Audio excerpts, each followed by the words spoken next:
आज हम कर रहे हैं Jiddu Krishnamurti philosophy of education. Important topic है। सबसे पहले हम इनका इंट्रोडक्शन समझेंगे, फिर हम देखेंगे कि इनके क्या व्यूज हैं एजुकेशन के ऊपर, और फिर जनरल फिलॉसफीज में जैसे हम करते हैं कि एम क्या रहेगा, करिकुलम क्या रहेगा, एक्सेट्रा। तो सबसे पहले हम देखते हैं इनका इंट्रोडक्शन। तो जो कृष्णमूर्ति जी थे वो फिलोसफर भी थे, स्पीकर भी थे, राइटर भी थे और स्पिरिचुअल लीडर भी थे। इनका जो जन्म है वो मंडनपाले आंध्र प्रदेश में हुआ है 1895 के अंदर, ठीक है। और जब ये 14 ईयर्स के थे तो इन्होंने एक थियोसॉफिकल सोसाइटी चेन्नई के अंदर काम करना शुरू कर दिया था। एक्चुअली में इनके जो फादर थे वो भी इसी सोसाइटी से जुड़े हुए थे और वो ही इनको लेकर आए थे, ठीक है। जो थियोसॉफिकल सोसाइटी है ये वैसे तो फॉरेन की कंपनी है, लेकिन इंडिया के अंदर भी इनका जो है ये ऑर्गेनाइजेशन जो है वो स्थापित है। और इनका काम है डिफरेंट कल्चर, डिफरेंट रिलीजन के बारे में स्टडी करना, मोटिवेट करना ब्रदरहुड को, ठीक है, कि हम सब आपस में भाई भाई हैं। तो इस तरह से ये एक सोसाइटी है। और जो हमारे पास कृष्णमूर्ति जो है वो भी काफ़ी रिलीजियस और स्पिरिचुअल पर्सन रहे हैं।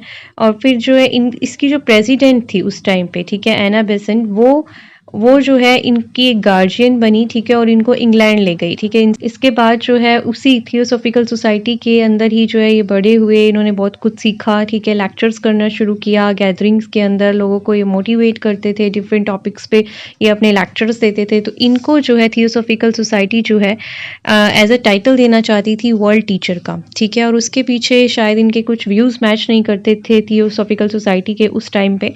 तो और वैसे भी वो मानते नहीं थे अपने आप को कि मैं ही वर्ल्ड टीचर हूँ, तो उनमें कोई इस टाइप की ईगो नहीं थी। तो उन्होंने इस जो टाइटल है उसको रिजेक्ट कर दिया और फिर थियोसॉफिकल सोसाइटी से भी अलग हो गए। शायद इनके व्यूज़ मैच नहीं करते थे इसलिए, क्योंकि वो रिलीजियस के बारे में ज़्यादा बात करते थे। और इनका कहना था कि हमें फ्रीडम होनी चाहिए, ठीक है, कोई रिलीजन के अंदर हमें बाउंड नहीं होना है, हमें फ्रीडम होनी चाहिए हमारे थॉट्स की, स्पिरिचुअलिटी की।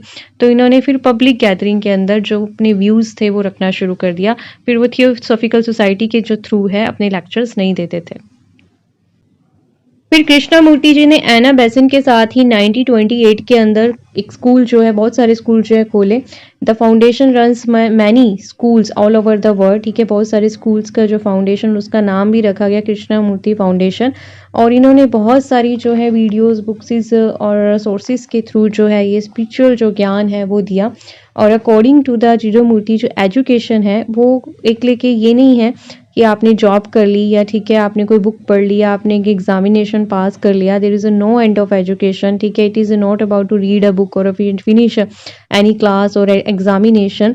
ये आपकी पूरी लाइफ चलती है, होल लाइफ चलती है, from the moment you born to the moment you die, ठीक है, is the process of learning.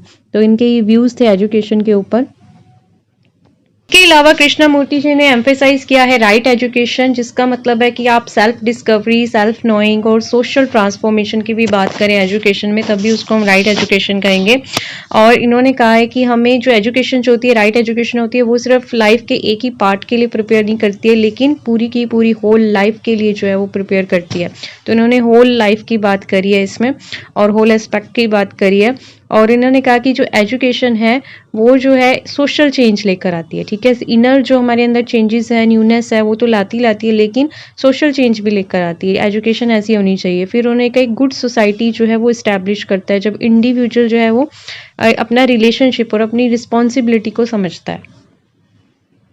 Now we have aim of education क्या होगा अकॉर्डिंग टू दिस फिलोसफी, कि सबसे पहले जो है development of total human being की ओवरऑल डेवलपमेंट की बात कर रहे हैं यहाँ पे। वही कि होल आपको बनाना है, मतलब पूरा संपूर्ण, जैसे फिजिकल भी, मेंटली भी, स्पिरिचुअली भी, हर तरह की जो नॉलेज है वो इंक्लूड होनी चाहिए एजुकेशन के अंदर। और ये क्या होती है, लाइफ लॉन्ग प्रोसेस होती है, एक ट्रांसफॉर्मेशन होता है, सिर्फ एक जॉब या फिर इंफॉर्मेशन गेट करने के लिए नहीं होती है सिर्फ नॉलेज।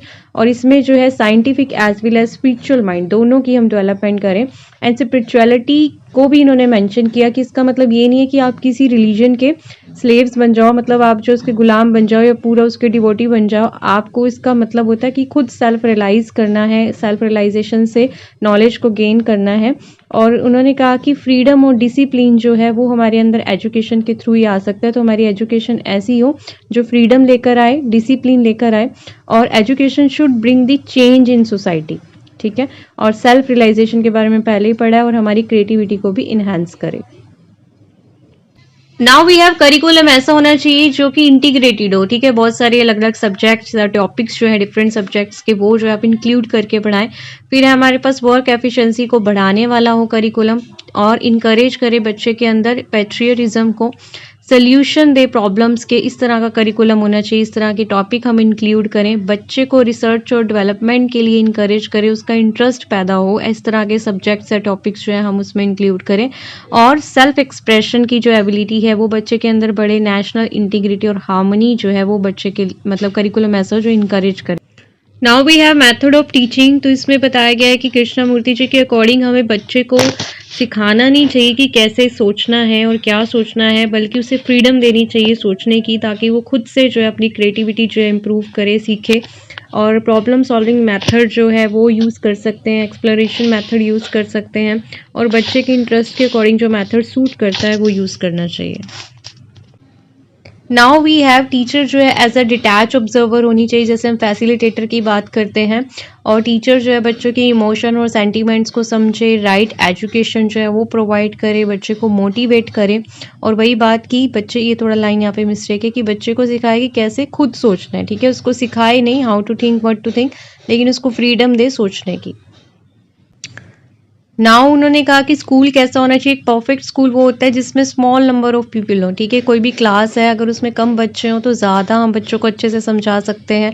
और school should comprehend the children's abilities and limits, ठीक है। उसके बारे में अंडरस्टैंड करना चाहिए। एक फियरलेस इन्वायरमेंट क्रिएट करना चाहिए स्कूल के अंदर।